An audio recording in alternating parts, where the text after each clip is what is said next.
আলামিন mission academy. আজি গৈছিলোঁ আলামিন মিছন একাডেমিত। একাডেমিখনত আছে মোৰ ভাতিজা, তেওঁ ক্লাছ 10ত পঢ়ে। এইবাৰ ছাত্ৰজনৰ খবৰ ল'বলৈ গ'লোঁ। এটা পৰিৱেশ যথেষ্ট ভাল লাগিছে, কাৰণ আজি বিশ্ব পৰিৱেশ দিৱস। আজিৰ দিনটোত দেখিবলৈ পাইছোঁ ছাত্ৰ ছাত্ৰীৰ হাতে হাতে এই ধৰণে গছপুলি, যিবোৰ গছপুলি লৈ তেওঁলোকে আজি পৰিৱেশ সজাগতা আচলতে কৰিবলৈ ওলাইছে।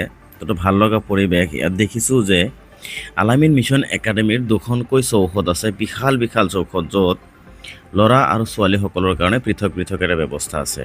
ছোৱালীসকলে সম্পূৰ্ণ এখন স্কুলীয়া পৰিৱেশত, তাতেই পৃথক হোষ্টেলৰ ব্যৱস্থা আছে।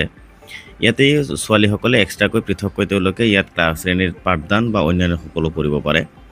আকৌ ইটাৰ ভিতৰত যথেষ্ট অঞ্চল সাঙুৰি, যথেষ্ট ঠাই সাঙুৰি এখন বিদ্যালয় কৰা হৈছে, য'ত ইংৰাজী আৰু অসমীয়া মাধ্যমৰ ছাত্ৰ ছাত্ৰীসকলে তেওঁলোকে শিক্ষা গ্ৰহণ কৰিব পাৰে।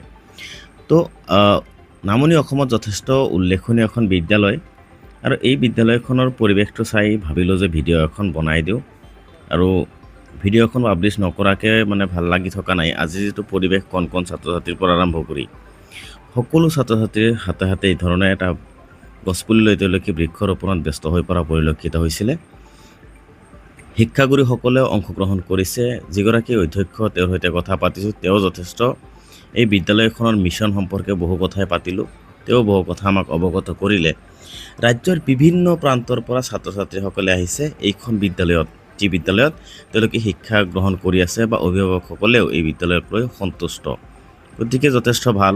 আপুনি যদি কোনো আপোনাৰ নিজৰ কলিজাৰ টুকুৰা ছাত্ৰীগৰাকীক যদি ভাল এখন ছেফ অনুষ্ঠানত দিব বিচাৰিছে, তেতিয়াহ'লে আলামিন মিছন একাডেমিত আপুনি যোগাযোগ কৰিব পাৰে। আপুনি ভিজিট কৰক। তাৰ পিছত যদি আপোনাৰ মনে বিচাৰে, আপুনি ইয়াত আপোনাৰ মৰমৰ ছাত্ৰী বা ছাত্ৰগৰাকীক ৰাখিব পাৰে, বা তেওঁক ইয়াত শিক্ষা গ্ৰহণ কৰাবৰ এটা সুযোগ পাব।